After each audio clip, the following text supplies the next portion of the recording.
Pada saat saya kena virusnya, maka virus itu akan masuk ke dalam rongga hidung. Pada saat saya bersin ke Mas Lukman, maka akan masuk ke rongga hidungnya Mas Lukman. Respon kekebalan tubuh pertama adalah kita akan berusaha untuk mengeluarkan virusnya dari dalam tubuh kita. Dengan cara apa? Dengan cara bersin. Itu sebabnya kalau misalnya kita baru dari lokasi yang kira-kira ada banyak orang sakit, kemudian kita pulang, kemudian kita bersin-bersin, wajar. Karena penyakitnya atau virus atau kumannya masuk, berusaha untuk masuk, akan ditolak pertama kali lewat bersin. Nggak ada yang perlu dikhawatirkan dengan bersin, karena memang itu respon imun untuk manusia normal. Kedua, kalaupun bersinnya lewat, dia akan masuk ke dalam, tetap masuk ke dalam. Dan tubuh akan tetap berusaha menolak dengan cara apa? Mengeluarkan lendir. Kemudian sesudah itu kan kita mulai ini kan, pilek toh, pembelen. Pertama bening, terus habis itu lama-lama nanti jadi kental gitu kan. Itu. Nah, itu adalah salah satu respon kekebalan tubuh normal bahwa ada virus yang masuk. Nah, itu akan keluar pilek. Nah, apa yang terjadi lagi? Kalau bisa masuk lagi tetap ke dalam, maka virusnya akan nempel di reseptor sel pernapasan, masuk ke dalam, membelah diri, dan kemudian tubuh akan berusaha untuk melawan virusnya dengan cara membuat radang. Radang yang terjadi di dalam tubuh kita sesudah kemasukan virus atau bakteri atau whatever atau apapun, itu respon normal. Itu adalah respon tubuh kita menimbulkan radang supaya apa? Supaya antibodi bisa datang ke lokasi, kemudian makan virusnya. Karena virus beda dengan bakteri ya. Kalau bakteri dikasih antibiotik bisa. Virus nggak bisa, mau makan antibiotik seberapa banyak juga nggak akan sembuh, karena bukan itu tujuannya. Jadi sesudah virus hanya bisa dilawan dengan antibodi. Antibodi dikeluarkan dari dalam tubuh kita sendiri. Nanti di bagian terakhir saya akan cerita gimana caranya. Jadi di hari ketiga, keempat akan ada radang. Kenapa? Karena dia perlu untuk manggil antibodi untuk makan virusnya yang ada di situ. Nah, hari ketiga, keempat itu nanti kita akan ada radang, kemudian demam. Pasti ada demam dong, panas. Sampai hari ke-6. Nah, kemudian ada satu hal yang menarik dari sistem kekebalan tubuh kita, itu Tuhan itu ngasih kita namanya sel memori. Basic inti dari ilmu kekebalan imunologi untuk hampir sebagian besar makhluk yang ada di planet bumi itu ada di sel memori. Apa itu sel memori? Sel memori itu adalah sel yang dimiliki oleh sistem kekebalan kita yang gunanya untuk menyimpan data semua penyakit yang pernah masuk. Jadi misalnya kayak kita semua pernah disuntik cacar atau pada saat kita disuntik cacar, maka sel memori kita akan ngambil data untuk virus cacar yang masuk. Tapi karena dia dari vaksin kan tidak menimbulkan sakit. Kemudian nanti sel memorinya nyimpen datanya. Kemudian nanti kalau pas lagi ada wabah cacar, otomatis akan keluar. Nggak usah disuruh lagi. Itu sebabnya kenapa vaksin cacar hanya diberikan sekali, kan? Kan nggak tiap bulan kita disuntikin kanan kiri itu membawa ke belakang gitu kan. Kita cuma dikasih sekali aja kan. Nah, tapi pada saat proses masukkan data dari awal ke sel memori itu selalu butuh waktu 7 hari. Jadi selama 7 hari kita akan ngalami yang namanya bersin, kita akan ngalami yang namanya pilek, kita akan ngalami yang namanya demam, kita akan ngalami yang namanya lemas. Dan itu normal. Kita hanya harus menjaga aja supaya stamina kita sehat, karena nanti di hari ke-7 antibodinya keluar sendiri. Dan antibodi akan keluar terus sampai nanti maksimalnya di hari ke-14, pas pada saat puncaknya virusnya dimakan semua sama antibodinya. Sehingga kita di hari ke-15 sampai 21 kita udah sembuh. Itu yang terjadi. Kenapa? Sekarang pertanyaannya, di sini ada yang warga yang positif corona. Oke, ada yang ingat nggak tanggal positifnya itu tanggal berapa? Berapa? Ada yang ingat tanggalnya? 29. 29 apa ge? 29 Februari. Oke, 29 Februari. Sekarang tanggal berapa? 8. 8 kan? Februari itu sampai 29 ya. Berarti ini udah 8 hari kan? Berarti antibodinya sudah keluar kan? Jadi sudah lebih dari 7 hari. Iya, berarti sehat lah. Antibodinya sudah keluar kok sampai 7 hari. Dan kita tinggal nunggu nanti 7 hari lagi dia total sehat. Ini oke, nggak apa-apa. Sampai 14 hari dia akan sehat.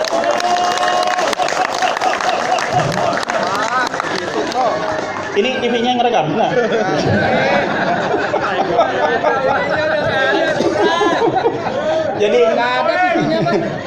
Jadi ada di rumah. Oke, saya akan balik lagi. Ini ada hal yang menarik lagi. Jadi misalnya kita sudah punya sel memori ya, kita udah kena, ini oke, nggak apa-apa. Kemudian nanti di 14 hari kita sudah total sehat karena antibodi kita sudah keluar, oke? Nah, terus berikutnya nanti antibodi akan berangsur-angsur turun sampai ke hari 21 di minggu ketiga. Kenapa dia turun? Karena virusnya udah nggak ada, orang udah dimakan semua kok. Nah, pertanyaannya, kalau tiba-tiba sesudah turun di tanggal 21, kemudian nanti tanggal 25, saya datang lagi nih nongkrong, ya kan?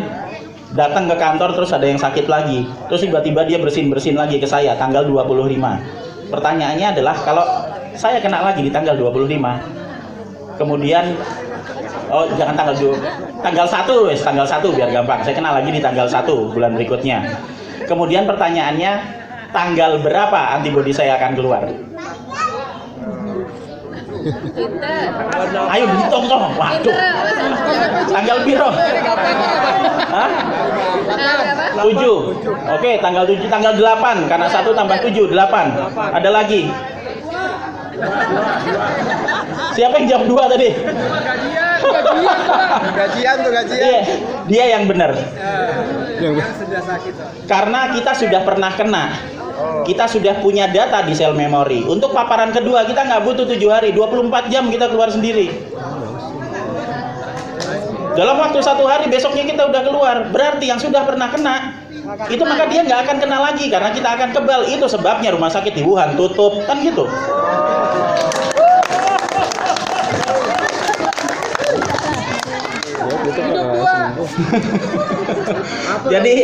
Jadi seperti itu. Sistem kekebalan tubuh selalu bekerja seperti itu. Dimanapun prinsip imunologi selalu akan menitik beratkan pada sel memori. Kita sudah belajar mengenai masalah virusnya tadi. Kita tahu kelemahannya. Kemudian kita tahu kelebihannya, dia nularnya cepat. Tapi kita juga tahu bahwa sebenarnya badan kita bisa ngatasi sendiri. Nah, permasalahannya sekarang gimana caranya supaya kita bisa meningkatkan kekebalan kita, kan gitu.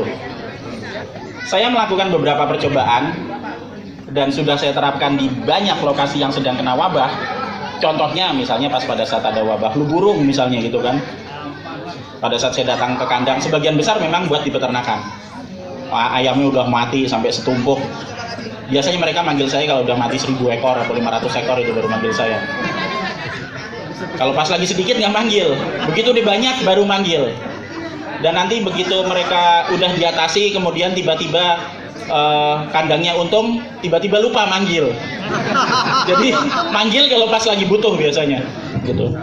Jadi di lokasi wabah itu saya menganalogikan seperti yang sering saya lakukan di lapangan. Dia udah ada paparan virus, berarti dia sudah pernah kena, ya kan?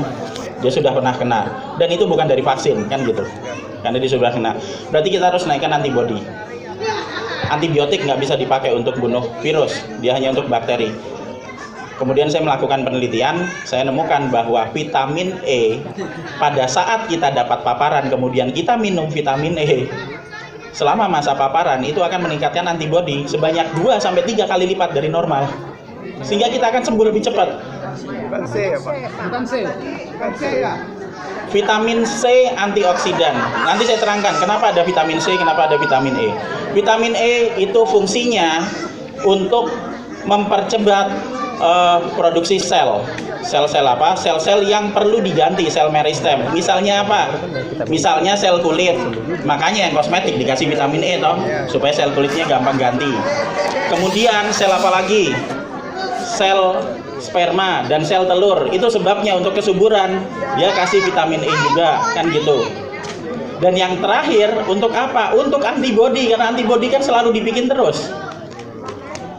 semua sel yang perlu perubahan akan membutuhkan vitamin E. Jadi kalau pada saat kita makan vitamin E, bukan cuma masalah nanti kita bisa kebal aja, bisa meningkatkan antibodinya, tapi kita juga bisa jadi tambah ganteng dan juga tambah subur.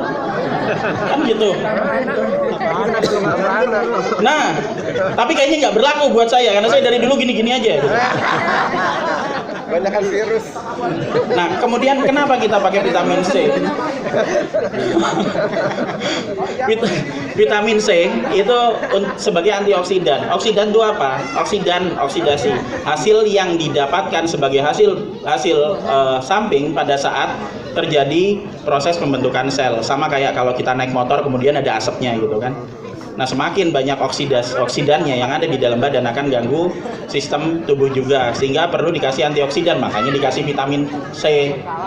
Kemudian sempat di beberapa postingan saya bilang untuk dikasih madu. Kenapa madu? Karena madu sumber energi, paling gampang, nggak usah dipecah, diminum sekali udah langsung dipecah, karena pembentukan antibodi perlu energi yang sangat besar. Itu sebabnya setiap kali menjelang kita mau sembuh badannya lemas. Karena apa? Karena semua energi kita dipakai untuk bikin antibodi. Tapi nanti sesudah antibodinya dikeluarkan, virusnya habis, ya udah kita seger lagi, udah gitu doang. Jadi sekarang kita paham bagaimana sistem tubuh kita bekerja untuk melawan virusnya. Kita paham kelemahan virusnya. Ada dua hal. Dan kemudian karena kita sudah punya prinsip itu, berarti sekarang kita akan paham gimana caranya kita ngatasi virus. Sekarang sesudah kita belajar kelemahan virusnya ini, berarti kita tahu gimana virusnya nempel kan? Virus tidak akan bertambah banyak di lingkungan. Virus akan bertambah banyak kalau masuk ke dalam tubuh kita. Kalau di lingkungan, misalnya saya ngeludah-ludah di sini gitu ya, ada 1000 partikel virus, dia akan tetap 1000, tidak akan jadi tambah banyak. Tapi dia akan bertahan hidup. Gimana caranya virus bisa bertahan hidup? Virus akan bertahan hidup di tempat dengan 3 syarat. 1, gelap. 2, basah.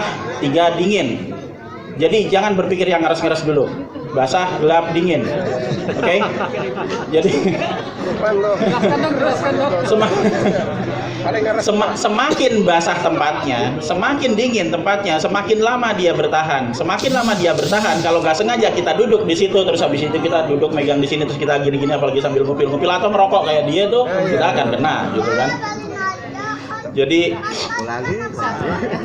Jadi dia akan ada di lingkungan. Nah sekarang kalau kita tahu dia ada di lingkungan yang seperti itu, gimana caranya? Ya sering dibersihin aja lingkungannya, susah amat. Kalau kita ke rumah, ada yang sakit, ya dipel aja rumahnya. Pakai apa? Pakai pembersih lantai bisa, pakai Baiklin bisa, pakai apa aja, orang dia mati kok pakai pelarut lemak. Kemudian nanti kalau misalnya kita mau ada di meja misalnya, gimana caranya kita ngilangin? Ya mau pakai apa aja terserah. Mau pakai obat pel, kalau dia takut toksik, kita bisa bikin sendiri kok. Pakai pemutih pakaian 1 sama air 9, masukin di semprotan. Kalau misalnya kita ada yang bersin di situ, disemprotin aja di situ, dilap, udah selesai. Tunggu 3 menit, dilap, 3 menit mati kok virusnya. Jadi kita bisa mulai untuk melakukan pola hidup bersih. Kita baru dari luar sampai ke rumah, baju masuk cucian, biar dicuci, kemudian kita langsung mandi, ya kan?